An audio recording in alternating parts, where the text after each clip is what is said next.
Hi there, Steve the Redneck Preppy with you with a video today to answer a question that I don't get asked frequently, but just frequently enough that I thought it might be worth a video, and that is it worthwhile restoring a sporterized military surplus rifle? And I'll answer the question right from the outset, no, it is not. But I'll explain why if you want to continue watching. So first of all, I'll explain what a sporter or sporterized rifle is, and that's typically a military surplus rifle, wood and steel, from 50 to 150, or if not more, years old, and converted to a sporter use, which is typically either hunting or sport shooting. So what does that entail? Cutting down the barrel to make the rifle shorter overall. Cutting down the wood to make it lighter. That also kind of goes into removing or moving sling swivel points since the wood has been modified. And sights. They can either be converted to civilian style sights from military style sights or modified in some other way, but generally removed and replaced with something else. Now there is a difference between sported rifles and bubbered rifles.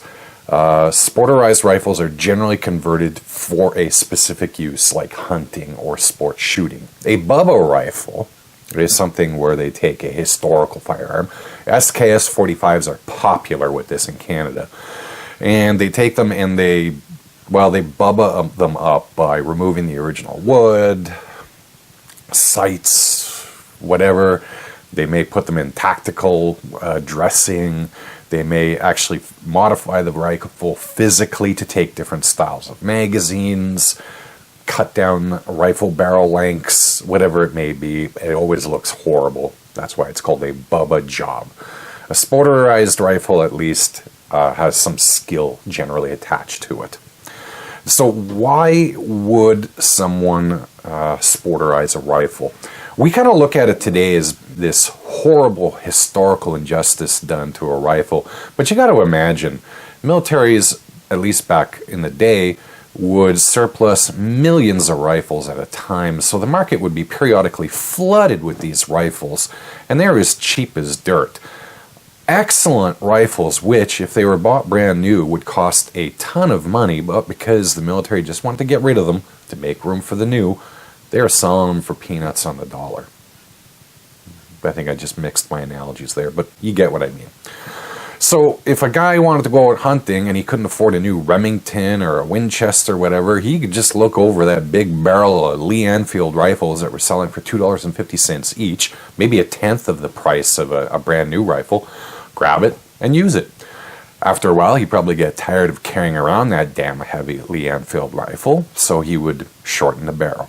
He would cut down the wood stock to something that would look more civilian.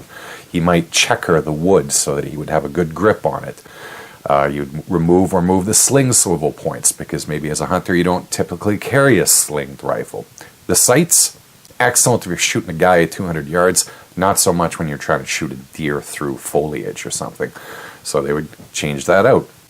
It made practical economic sense to take an old, very well-crafted rifle and convert it to something useful for civilian use. Because you got to remember, these things weren't rare and old and had historical significance when they were doing this back in the 30s, 40s, 50s, 60s, and 70s when the heyday of the sporterization occurred. These are just rifles.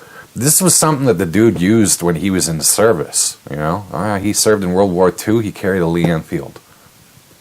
A big deal. It's just a rifle that he's familiar with. So now, why would somebody restore a military surplus rifle? Well, speaking from personal experience, when I tried to do it once, it was kind of trying to do justice to a historical item, to a rifle, to convert it back to her former glory. That's basically it. And also, hopefully, maybe make some extra money on it because you're converting something with relatively little value to collectors to something with greater value to collectors, a full-dress military rifle. Therein lies the problem, and I can, again, speak from personal experience on this one.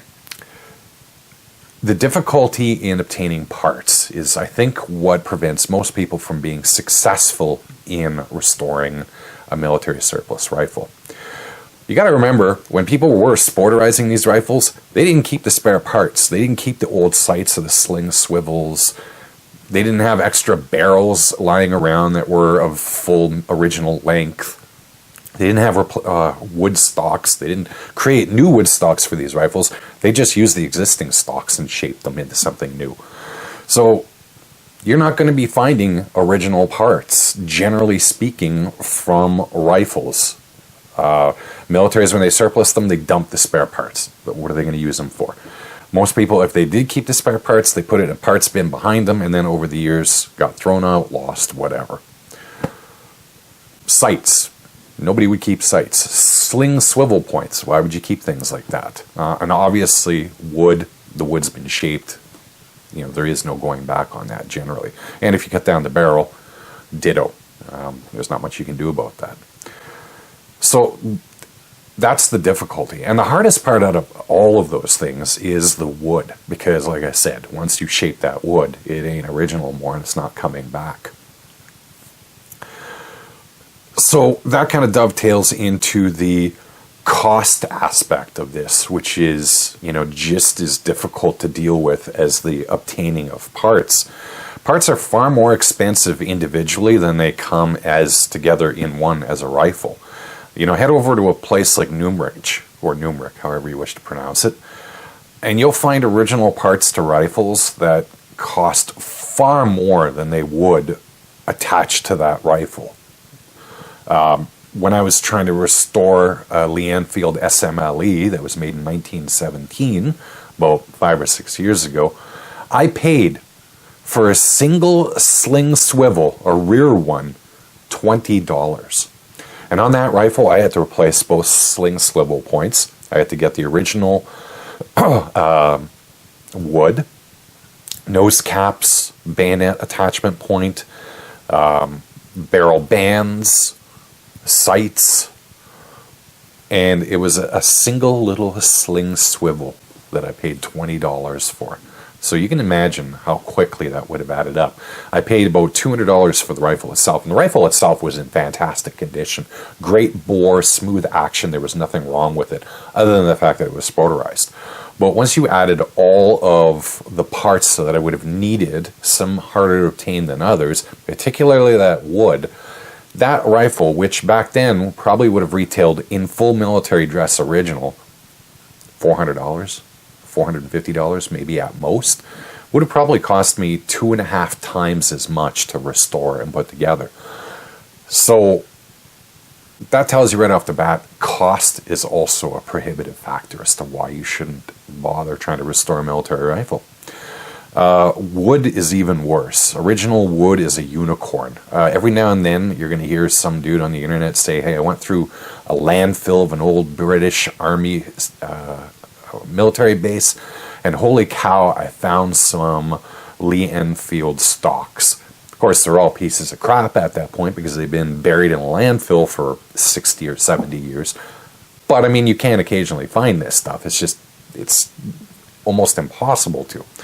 You can have stocks replicated, but you need the original stock or an original stock in order for a replication machine to be able to do that.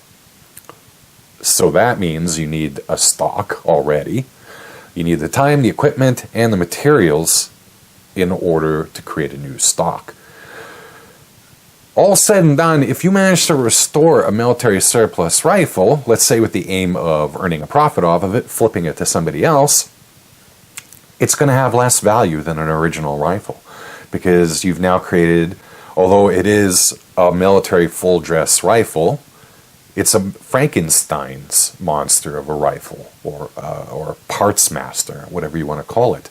Nothing is original to it except maybe some of the parts, the magazine and the action, let's say. Let's hope, at least, you've got something that matches. Nothing else matches. And collectors are fairly savvy. They're not going to pay you a market rate for a Frankenstein cobbled rifle as they would original all parts matching rifle. You can go out and find a parts mix master rifle all day, but to find an all matching, all original serial numbered rifle, people are willing to pay for that sort of thing because you know that's the rifle as it was issued. Of course, it went through refurbs and all that other stuff, but for all intents and purposes, it's an original rifle.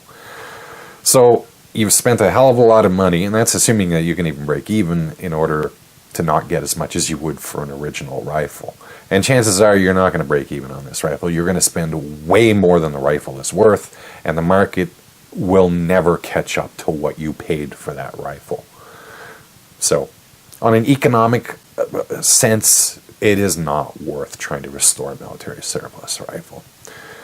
So my advice is don't buy sporterized rifles whatsoever if you're a collector, because you're only going to look at that damn thing in your safe and curse yourself every single time, and you will end up buying an original full-dress military rifle, and then you're going to sell that original sporterized rifle for a loss. It always happens.